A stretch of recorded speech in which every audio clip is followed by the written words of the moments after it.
ajudar a entender um pouco mais dessa operação, existe um framework de trabalho chamado diamante duplo. O diamante duplo, pessoal, ele é fruto das pesquisas que o Design Council realizou em meados de 2006 para começar a entender como que o Design Thinking estava sendo aplicado em diversas organizações pelo mundo. Essa provocação veio justamente do quê? Como é um tema muito discutido no ambiente de gestão, tá? Muitas organizações, muitos profissionais se gabavam, eu uso o Design Thinking, eu também uso, o meu é melhor que o teu e não sei o que, papapá. O que a Design Council fez? Ela foi lá, realizou uma pesquisa global para entender como acontecia, realmente o foco era no como operacionalmente isso acontecia, existia um método, existiam padrões, o que estava acontecendo por dentro dessas organizações e se era possível entender isso como uma prática comum, ou seja, o design thinking que acontecia era comum entre elas, e se fosse comum, quais seriam esses pontos de intersecção, esses pontos de correlação que existiam entre todo mundo que dizia que praticava o design thinking.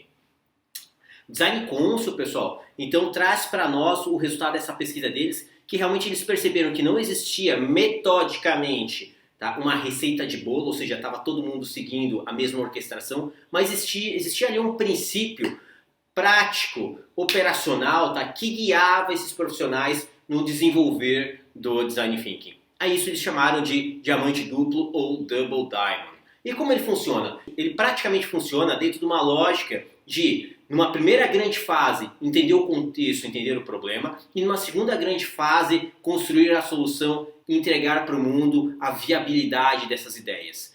Nessa primeira grande fase de entendimento de contexto, ali nós percebemos que existem dois movimentos-chave que prevalecem dentro da estruturação do Design Thinking. É os movimentos de divergência e convergência. Divergência, que é justamente o nosso campo de ampliação de repertório, e convergência, que são os nossos pontos de tomada de decisão.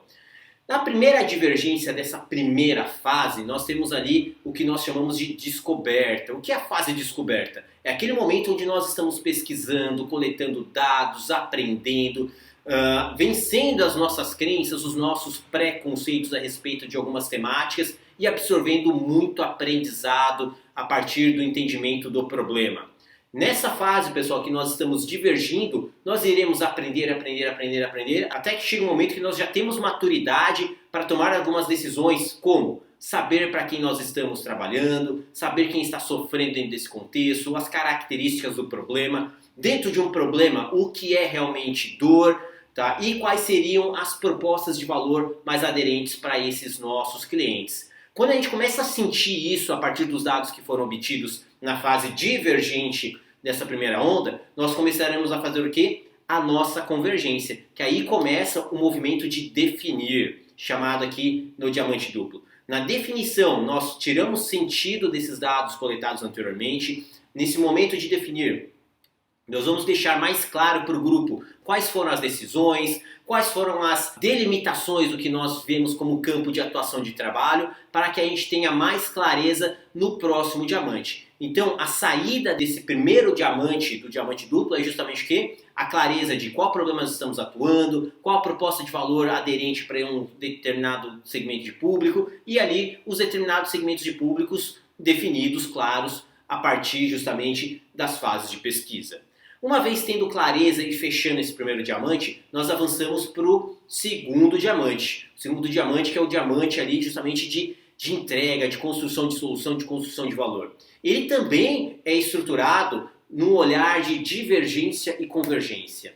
A divergência dentro desse módulo é justamente o processo criativo de, a partir dos dados, das definições obtidas anteriormente, começar a construir hipóteses. O exercício de como podemos fazer, e se fosse assim, o exercício hipotético, imaginativo, criativo dos indivíduos que são envolvidos ali para pensar em possibilidades de resolver o problema. E conforme nós vamos ideando, vamos construindo soluções, vamos pensando em possibilidades, nós vamos ampliando o nosso repertório de possíveis soluções, nós vamos aprendendo quais seriam os melhores caminhos, quais seriam as formas mais adequadas de se resolver esse problema. E aí nós vamos divergindo e ampliando o nosso conhecimento.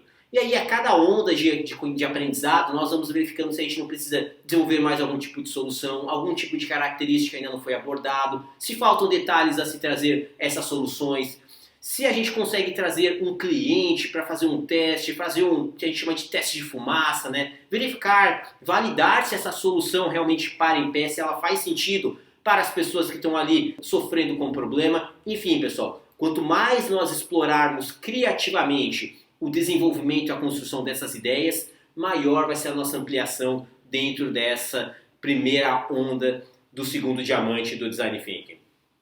Mas, assim como na primeira divergência, vai ter um momento que a gente vai entrar num nível de maturidade suficiente para entender que, pessoal, temos ideias robustas o suficientes aqui, nós já podemos começar a fazer as nossas escolhas. Podemos começar a trazer dentro do movimento convergente qual seria a nossa aposta, qual seria a nossa estrutura projetual para entregar essa solução para o mundo de uma forma mais estruturada e fazer com que ele realmente consuma, nos dê novos feedbacks, continue aí se desenvolvendo e construindo novos insights, novas ideias, novas abordagens em cima dessa nossa linha central. Nós começamos ali a convergir em um projeto, em uma solução consumível, viável, para que o público realmente tenha contato com essas nossas ideias.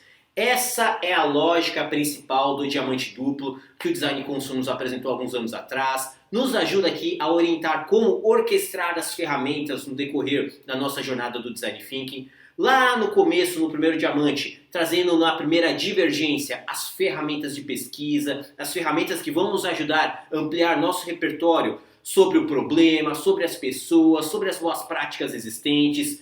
A primeira convergência vai nos ajudar a nos posicionar e saber o que nós iremos fazer e o que nós não iremos fazer, delimitar nosso campo de atuação. O segundo diamante vem justamente numa primeira fase divergente de processo criativo, de ter muitas ideias, de refiná-las, colocá-las à prova, fazer com que os olhares nos ajudem a trazer novos feedbacks e aprimoramentos para essas ideias geradas. E por fim, a nossa última convergência no segundo diamante vai nos ajudar a trazer um ar projetual, fazendo escolhas em cima dos aprendizados anteriores, levando isso para um caráter real para o mundo de consumo dos nossos usuários e clientes. Esse é o diamante duplo do Design Thinking.